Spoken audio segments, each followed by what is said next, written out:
नमस्कार साथियों, स्वागत है आप सभी का फिगरिंग आउट फाइनेंस चैनल में। अगर आप बैंकिंग, इंश्योरेंस या किसी भी रेगुलेटरी इंटरव्यू की प्रिपरेशन कर रहे हैं, तो इस वीडियो को बिल्कुल एंड तक ज़रूर देखिएगा। हो सकता है आज का कोई एक क्वेश्चन या उसका आंसर ही आपके इंटरव्यू पैनल में पूछ लिया जाए, इसलिए एक भी क्वेश्चन आप मिस मत कीजिएगा। इस बैंकिंग इंटरव्यू मास्टर सीरीज़ में हम previous year interview question, expected question, banking awareness और पैनल रेडी आंसर कवर करेंगे, ताकि आप इंटरव्यू में कॉन्फिडेंस के साथ परफॉर्म कर सकें। इन वीडियो को देखने के बाद आपका काफ़ी टाइम बच जाएगा, क्योंकि आपको अलग-अलग सोर्सेज़ से प्रिपरेशन करने की ज़रूरत नहीं पड़ेगी। आप फ़ोकस्ड और स्मार्ट प्रिपरेशन कर पाएँगे। ये सीरीज़ सिर्फ़ इंटरव्यू तक ही लिमिटेड नहीं है। यहाँ कवर किए गए कंसेप्ट आपको मेंस एग्ज़ामिनेशन में भी काम आएँगे, और सिलेक्शन के बाद जब ट्रेनिंग जॉइन करेंगे, तब भी ये नॉलेज आपके लिए बहुत यूज़फुल रहेगी। इसलिए अगर आप बैंकिंग इंटरव्यू की कंप्लीट प्रिपरेशन एक ही जगह से करना चाहते हैं, तो ये बैंकिंग इंटरव्यू मास्टर सीरीज़ आपके लिए एक वन स्टॉप सॉल्यूशन है। दोस्तों, ये पार्ट 3 है इस वीडियो सीरीज़ का। अगर आपने इसके अब तक बाकी के पार्ट नहीं देखे हैं, तो आप उनको ज़रूर देखिएगा।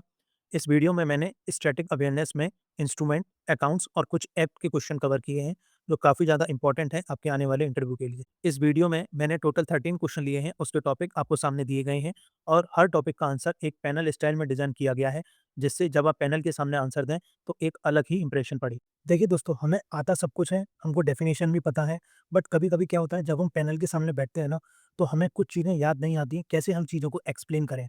मेरी ये इंटरव्यू मास्टर सीरीज़ इसी चीज़ में आपको हेल्प करेगी। इन वीडियोज़ में मैं आपको ये बताऊँगा कि आपको पैनल के सामने एक इफ़ेक्टिव आंसर कैसे देना है। और दोस्तों, जो भी मैं आंसर इसमें बता रहा हूँ, आप उसको मॉडिफ़ाई कर सकते हैं अपने हिसाब से, लेकिन ध्यान रहे उसका कॉन्टेक्स्ट चेंज नहीं होना चाहिए। और दोस्तों, जब मैं आपको क्वेश्चन दिखाऊँ, उससे पहले आप एक बार उसका आंसर देने की प्रैक्टिस करें। मैं 3 से 5 सेकंड का पॉज़ लूँगा, उस बीच में आप वीडियो को पॉज़ कीजिएगा और एक आंसर देने की प्रैक्टिस कीजिएगा। उसके बाद मेरा आंसर आप सुनिएगा। और दोस्तों, एक इम्पॉर्टेंट अपडेट ये भी है कि अगर आप इन वीडियो सीरीज़ की पीडीएफ चाहते हैं, तो उसका लिंक आपको डिस्क्रिप्शन और कमेंट बॉक्स में मिल जाएगा। आप बहुत छोटा-सा अमाउंट पे करके इनकी पीडीएफ ले सकते हैं। और दोस्तों, एक सबसे इम्पोर्टेंट बात, ये जो मेरी पीडीएफ है, ये कॉपीराइट एक्ट 1957 के अंडर है। इसको आप कहीं भी शेयर नहीं कर सकते, आप इसको सेल नहीं कर सकते बिना मेरी परमिशन के, otherwise you will be liable for criminal procedure. इसके बारे में आप सामने स्क्रीन पे पढ़ सकते हैं, 3 चीज़ें मैंने मेंशन की हैं, इसलिए बहुत ही अफोर्डेबल मैंने इसका प्राइस रखा है। अगर आप सोच रहे हो आप किसी को शेयर कर दें, तो मुझे पता नहीं चलेगा, मुझे पता चल जाएगा।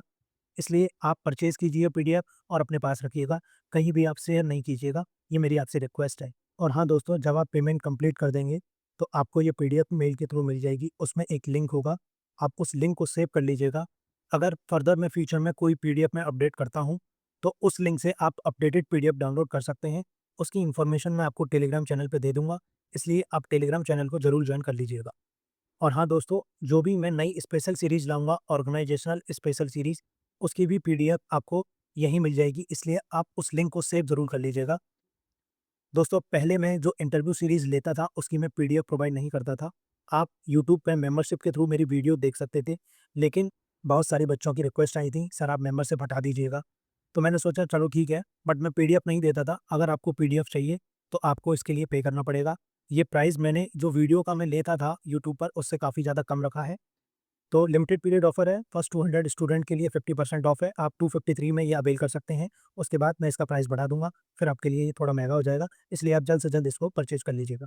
लिंक आपको डिस्क्रिप्शन बॉक्स और कमेंट सेक्शन दोनों में मिल जाएगा। तो चलिए शुरू करते हैं आज का वीडियो। आज का पहला क्वेश्चन है, tell us what are the different types of cheques. चलिए देखते हैं पैनल को एक अच्छा आंसर कैसे दें। चेक एक रिटर्न इंस्ट्रक्शन होता है जो अकाउंट होल्डर अपने बैंक को देता है, ताकि उसके अकाउंट से एक फिक्स्ड अमाउंट पे किया जा सके। चेक के कई टाइप्स होते हैं उनके फीचर्स के बेसिस पर। सबसे पहला बियरर चेक, इसमें जो भी पर्सन चेक को बैंक काउंटर पर प्रेजेंट करता है, पेमेंट उसी को मिल जाता है। दूसरा ऑर्डर चेक, इसका पेमेंट सिर्फ चेक पर जिस पर्सन का नाम लिखा होता है, उसकी प्रॉपर वेरिफिकेशन के बाद ही किया जाता है। तीसरा क्रॉस चेक, इसके टॉप लेफ्ट कॉर्नर पर दो पैरेलल लाइंस बनी होती हैं। इस चेक का कैश पेमेंट काउंटर पर नहीं होता, इसकी अमाउंट सिर्फ बैंक अकाउंट में ही क्रेडिट होती है, इसलिए ये ज़्यादा सिक्योर माना जाता है। फोर्थ है अकाउंट पेई चेक, इसमें अमाउंट सिर्फ चेक पर मेंशन किए गए पर्सन के अकाउंट में ही क्रेडिट किया जाता है। इसके अलावा सेल्फ चेक होता है, जिसका यूज़ अकाउंट होल्डर अपने ही अकाउंट से कैश विड्रॉ करने के लिए करता है। पोस्ट डेटेड चेक वो चेक होता है जिस पर फ्यूचर डेट लिखी होती है और उस डेट से पहले उसका पेमेंट नहीं किया जा सकता। और बैंकर्स चेक एक ऐसा चेक होता है जिसका पेमेंट बैंक गारंटी करता है। आरबीआई गाइडलाइंस के अकॉर्डिंग चेक की वैलिडिटी उसकी इशू डेट से 3 मंथ्स तक वैलिड होती है। नेक्स्ट क्वेश्चन है, you see two parallel lines drawn across the face of a cheque, what do these transverse parallel lines actually mean. चलिए देखते हैं पैनल को एक अच्छा आंसर कैसे दें। सर, जब चेक के फेस पर दो पैरेलल ट्रांसवर्स लाइन ड्रॉ की जाती हैं तो इसका मतलब होता है कि चेक क्रॉस चेक है। ये प्रोविजन नेगोशिएबल इंस्ट्रूमेंट एक्ट 1881 के अंडर आता है। क्रॉसिंग का मेन पर्पस सिक्योरिटी प्रोवाइड करना होता है। इसका मतलब ये है कि क्रॉस चेक का पेमेंट बैंक काउंटर पर कैश के फॉर्म में नहीं किया जा सकता। इसके बाद चेक की अमाउंट सिर्फ किसी बैंक अकाउंट में ही क्रेडिट की जाती है। ये ड्रॉअर की तरफ से पेइंग बैंकर को एक क्लियर इंस्ट्रक्शन होता है। इसका सबसे बड़ा बेनिफिट ये है कि अगर चेक कहीं लॉस्ट या स्टोलन हो जाए तो कोई अनऑथराइज्ड पर्सन उसका कैश इजीली विड्रॉ नहीं कर सकता। अमाउंट प्रॉपर बैंकिंग चैनल के थ्रू ट्रांसफर होती है जिससे रिसीवर को ट्रेस करना भी आसान हो जाता है। कई बार इन दोनों लाइंस के बीच अकाउंट पेई या नॉट नेगोशिएबल भी लिखा होता है जिससे चेक को और भी ज़्यादा प्रोटेक्शन मिलती है। इसीलिए क्रॉस चेक को ओपन चेक के कंपैरिजन में काफ़ी ज़्यादा सेफ और सिक्योर माना जाता है। नेक्स्ट क्वेश्चन है, tell us what is negotiable instrument act 1881। चलिए देखते हैं पैनल को एक अच्छा आंसर कैसे दें।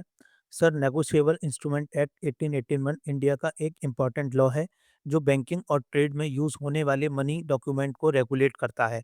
यहाँ नेगोशिएबल का मतलब होता है ट्रांसफरेबल और इंस्ट्रूमेंट का मतलब होता है एक रिटन डॉक्यूमेंट। इस एक्ट के अंडर मेनली 3 तरह के नेगोशिएबल इंस्ट्रूमेंट आते हैं, promissory note, bill of exchange और चेक। प्रॉमिसरी नोट एक रिटन प्रॉमिस होता है जिसमें एक पर्सन किसी दूसरे पर्सन को एक स्पेसिफाइड अमाउंट पे करने का कमिटमेंट देता है। बिल ऑफ एक्सचेंज एक रिटन ऑर्डर होता है जिसमें एक पर्सन दूसरे पर्सन को पेमेंट करने के डायरेक्शन देता है। और चेक बिल ऑफ एक्सचेंज का ही एक स्पेशल टाइप है जो बैंक के ऊपर ड्रॉ किया जाता है और पेबल ऑन डिमांड होता है। सर, इस एक्ट का मेन ऑब्जेक्टिव पेमेंट को सेफ, स्मूथ और ट्रस्टवर्दी बनाना है ताकि लोगों को लार्ज अमाउंट का कैश कैरी ना करना पड़े। साथ ही ये एक्ट चेक बाउंसिंग से रिलेटेड प्रोविजन भी प्रोवाइड करता है जिससे लोग अपनी पेमेंट कमिटमेंट को ऑनर करें और बैंकिंग सिस्टम में पब्लिक का ट्रस्ट और कॉन्फिडेंस बना रहे। नेक्स्ट क्वेश्चन है, tell us what are NRE and NRO account and how are they different from each other. चलिए देखते हैं पैनल को एक अच्छा आंसर कैसे दें। सर, एनआरई और एनआरओ दोनों ही रुपी अकाउंट होते हैं जो नॉन रेजिडेंट इंडियंस यानी एनआरआई के लिए ओपन किए जाते हैं, क्योंकि फेमा रूल्स के अकॉर्डिंग एक एनआरआई इंडिया में नॉर्मल सेविंग अकाउंट कंटिन्यू नहीं कर सकता। सबसे पहले बात करें एनआरई यानी नॉन रेजिडेंट एक्सटर्नल अकाउंट की। इस अकाउंट में एनआरआई अपनी इंडिया के बाहर अर्न की हुई इनकम जैसे फॉरेन सैलरी डिपॉजिट करता है। इसका सबसे बड़ा एडवांटेज ये है कि इस पर मिलने वाला इंटरेस्ट इंडिया में टैक्स फ्री होता है और अकाउंट का पूरा पैसा फ्रीली अबॉर्ड रिपार्शिएट यानी वापस फॉरेन कंट्री भेजा जा सकता है। सर, अब बात करें एनआरओ की यानी नॉन रेजिडेंट ऑर्डिनरी अकाउंट की। ये अकाउंट इंडिया में अर्न हुई इनकम जैसे रेंट, पेंशन या डिविडेंड रिसीव करने के लिए यूज होता है। इस अकाउंट पर मिलने वाला इंटरेस्ट टैक्सेबल होता है और इसमें से मनी अबाउट भेजने की परमिशन होती है, लेकिन एक फाइनेंशियल ईयर में मैक्सिमम 1 बिलियन यूएस डॉलर तक। Overall sir, NRE account foreign income के लिए होता है जबकि एनआरओ अकाउंट इंडियन इनकम के लिए यूज होता है। नेक्स्ट क्वेश्चन है, what are the different types of deposit account that a bank offers. चलिए देखते हैं पैनल को एक अच्छा आंसर कैसे दें। सर, डिपॉजिट किसी भी बैंक की बैकबोन होती है। इन्हें मेनली दो कैटेगरीज में डिवाइड किया जाता है, डिमांड डिपॉजिट और टाइम डिपॉजिट। सबसे पहले बात करें डिमांड डिपॉजिट की। ये वो डिपॉजिट होते हैं जिन्हें कस्टमर कभी भी अपनी ज़रूरत के हिसाब से विड्रॉ कर सकता है। इस कैटेगरी में सेविंग अकाउंट आता है जो आम लोगों के लिए होता है। इसका पर्पस सेविंग को एनकरेज करना होता है और इस पर बैंक इंटरेस्ट भी प्रोवाइड करता है। दूसरा है करंट अकाउंट जो मेनली बिजनेसमैन और फर्म्स के लिए होता है। इसमें डेली ट्रांजैक्शन ज़्यादा होते हैं इसलिए विड्रॉल पर जनरली कोई लिमिट नहीं होती, लेकिन इस अकाउंट पर इंटरेस्ट यूजुअली नहीं दिया जाता। सर, अब बात करें टाइम डिपॉजिट जिन्हें टर्म डिपॉजिट भी कहा जाता है। इनमें पैसे एक फिक्स पीरियड के लिए डिपॉजिट किया जाता है और इसीलिए इन पर जनरली हायर इंटरेस्ट रेट मिलता है। इस कैटेगरी में फिक्स डिपॉजिट यानी एफडी आता है। इसमें कस्टमर एक लमसम अमाउंट को एक सेलेक्टेड टेन्योर के लिए इन्वेस्ट करता है। दूसरा है रिकरिंग डिपॉजिट यानी आरडी। इसमें कस्टमर हर मंथ एक फिक्स्ड अमाउंट डिपॉजिट करता है। ये उन लोगों के लिए अच्छा ऑप्शन है जो रेगुलर सेविंग करना चाहते हैं।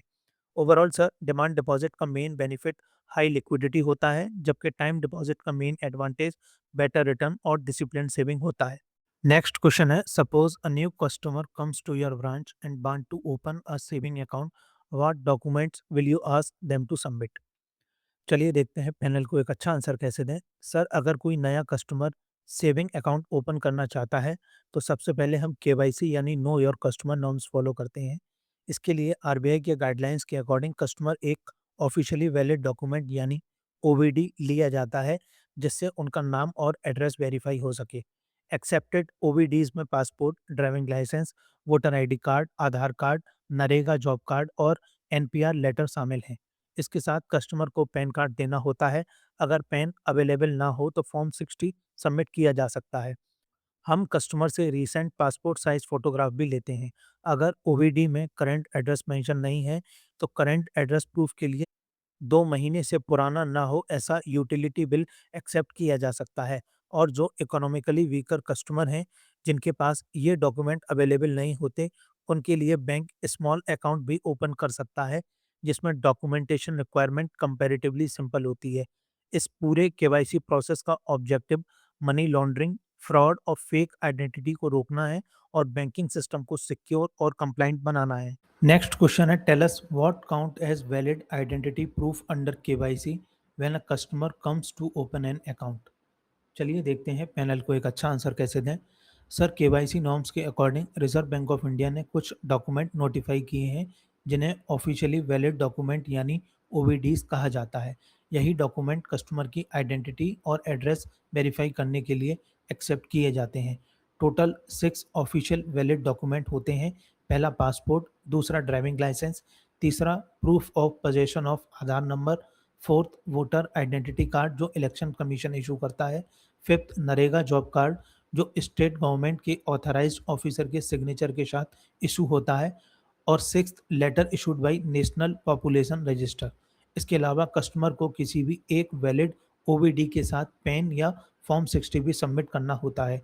एक इम्पॉर्टेंट पॉइंट ये है, सर, पैन कार्ड खुद एक ऑफिशियली वैलिड डॉक्यूमेंट नहीं है। पैन सिर्फ टैक्स आइडेंटिफिकेशन के लिए यूज़ होता है, इसलिए केवाईसी के लिए एक वैलिड ओवीडी देना मैंडेटरी होता है। यही डॉक्यूमेंट बैंक्स को कस्टमर की आइडेंटिटी वेरीफाई करने में हेल्प करते हैं और मनी लॉन्ड्रिंग, फ्रॉड और फेक आइडेंटिटी जैसे रिस्क को प्रिवेंट करने में बहुत इंपॉर्टेंट रोल निभाते हैं।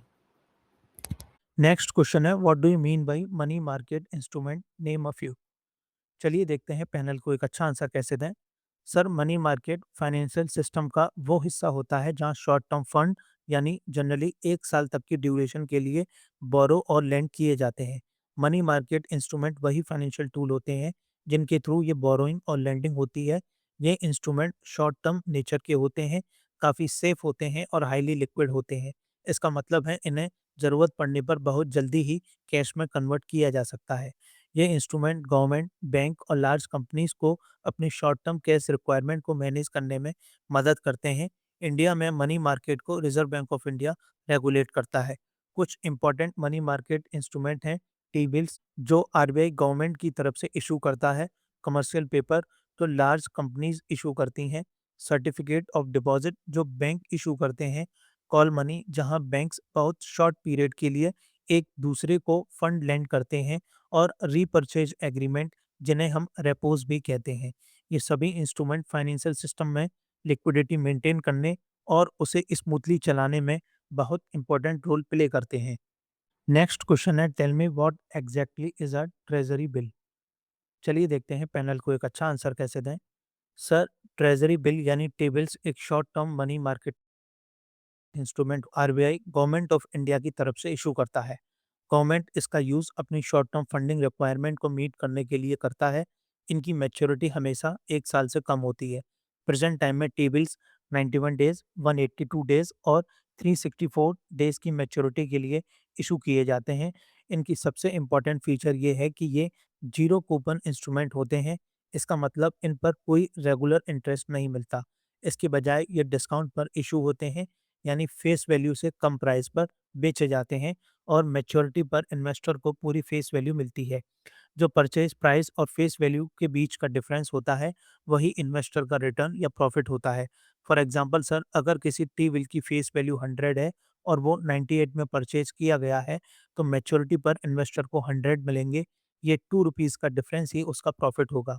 और क्योंकि T bills government of India के बैकिंग के साथ आते हैं, इसलिए इन्हें जनरली फुली सेफ और रिस्क फ्री इन्वेस्टमेंट इंस्ट्रूमेंट माना जाता है। नेक्स्ट क्वेश्चन है, tell us what is banking ombudsman scheme. चलिए देखते हैं पैनल को एक अच्छा आंसर कैसे दें। सर, बैंकिंग ओम्बुड्समैन एक सीनियर ऑफिसर होते हैं जिनको आरबीआई अपॉइंट करता है। इनका मेन रोल बैंक्स और आरबीआई रेगुलेटेड एंटिटीज़ के अगेंस्ट कस्टमर की कंप्लेंट को फ्री ऑफ कॉस्ट रिजॉल्व करना होता है। पहले अलग अलग ओम्बुड्समैन स्कीम थी, लेकिन बाद में आरबीआई ने उन सभी को मर्ज करके reserve bank integrated ombudsman scheme 2021 launch की, जो वन नेशन वन ओम्बुड्समैन के कंसेप्ट पर बेस्ड है। इसका मतलब है कस्टमर को ये सोचने की ज़रूरत नहीं पड़ती कि कंप्लेंट किस ऑफिस में फ़ाइल करनी है। इसका प्रोसेस भी काफ़ी सिंपल है।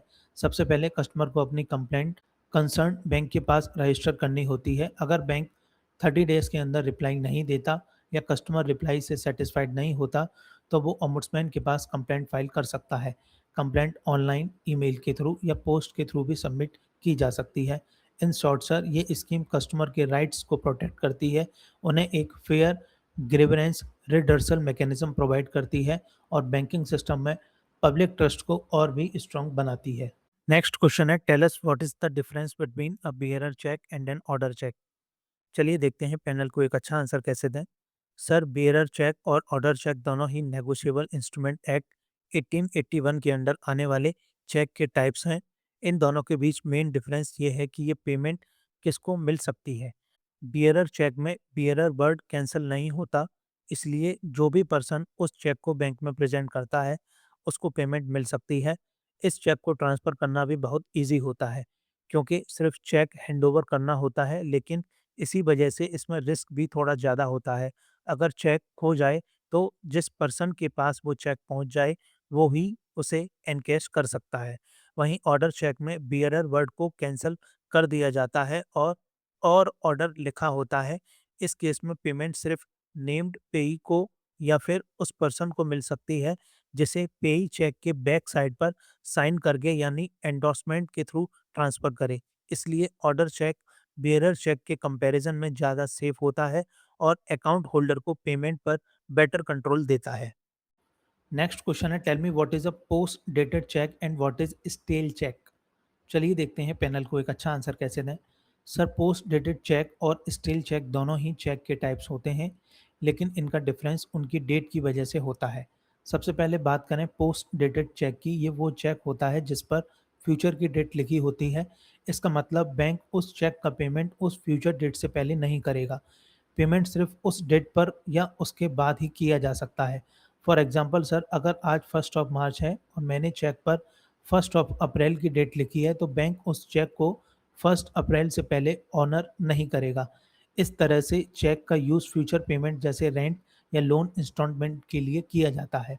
सर, अब बात करें स्टेल चेक की। स्टेल चेक वो होता है जिसकी वैलिडिटी पीरियड खत्म हो चुकी होती है और आरबीआई गाइडलाइंस के अकॉर्डिंग चेक की वैलिडिटी उस पर लिखी डेट से 3 मंथ तक होती है। अगर ये पीरियड क्रॉस हो जाए, तो बैंक उस चेक का पेमेंट रिफ्यूज़ कर देता है और उसे स्टेल चेक माना जाता है। फॉर एग्जांपल सर, अगर चेक पर डेट 1 ऑफ जनवरी है, तो वो 31 मार्च तक वैलिड रहेगा। उसके बाद अगर चेक प्रेज़ेंट किया जाए, तो बैंक पेमेंट नहीं करेगा। ऐसी सिचुएशन में चेक होल्डर को इशूअर से एक नया चेक लेना पड़ेगा। आज का लास्ट क्वेश्चन है, tell us what is the difference between a cheque and a demand draft. चलिए देखते हैं पैनल को एक अच्छा आंसर कैसे दें।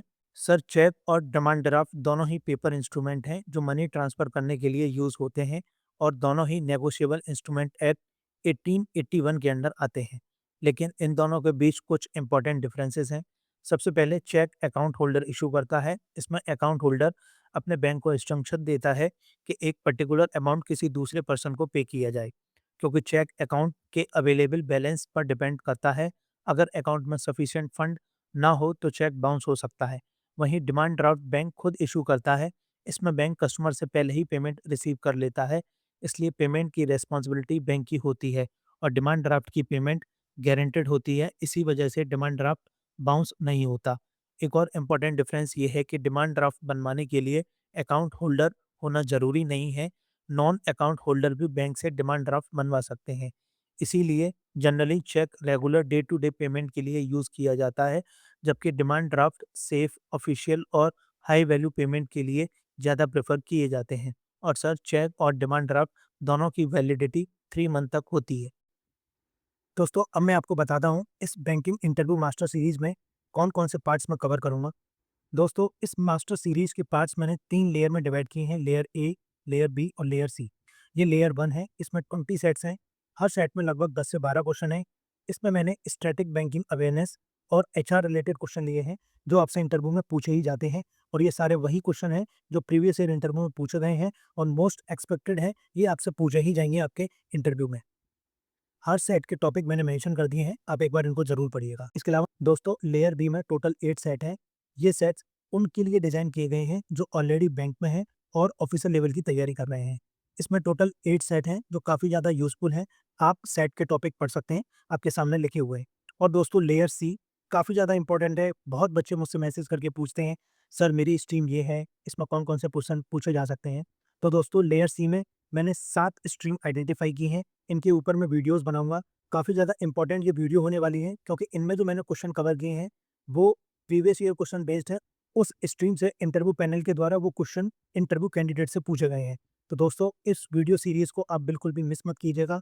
हर सेट को केयरफुली डिज़ाइन किया गया है प्रीवियस ईयर क्वेश्चन को लेके और उसमें मोस्ट एक्सपेक्टेड क्वेश्चन कौन से ऐड किए जा सकते हैं, वो भी मैंने इसमें ऐड किए हुए हैं।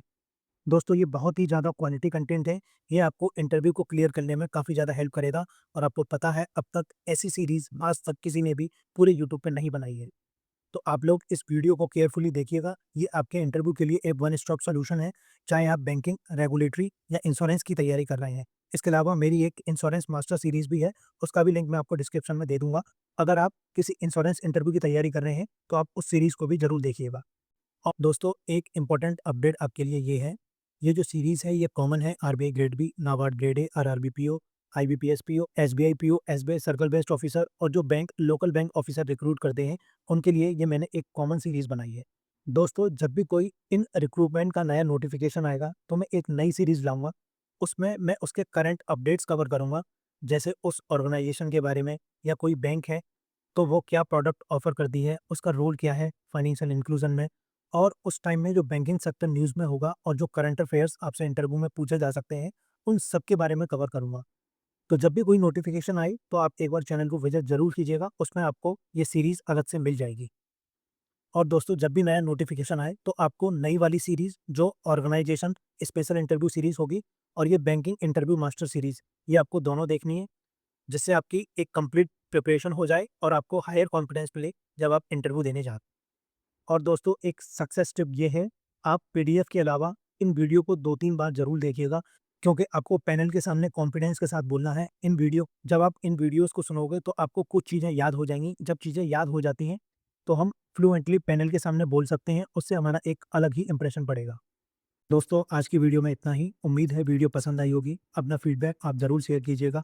आप कमेंट सेक्शन में भी कर सकते हैं या मुझे डायरेक्ट मैसेज भी कर सकते हैं टेलीग्राम या इंस्टाग्राम पर। लिंक आपको डिस्क्रिप्शन बॉक्स में मिल जाएगा। या आपकी कोई क्वेरी हो तो भी आप मुझे मैसेज कर सकते हैं या आप चाहते हो कि मैं कोई स्पेसिफिक क्वेश्चन कवर करूँ आपके आने वाले इंटरव्यू के लिए, तो उसको भी आप मुझे कमेंट सेक्शन या मुझे डायरेक्ट मैसेज कर सकते हैं।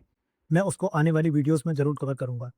दोस्तों, ये वीडियो सीरीज़ काफ़ी ज़्यादा इंपॉर्टेंट है। आप इसको रेगुलरली फॉलो कीजिएगा और सेट्स को आप सीक्वेंस में देखिएगा, इससे आपको एक अलग ही कॉन्फिडेंस मिले। तो दोस्तों, चलिए आज की वीडियो में इतना ही। Thanks for watching and all the best for your interview.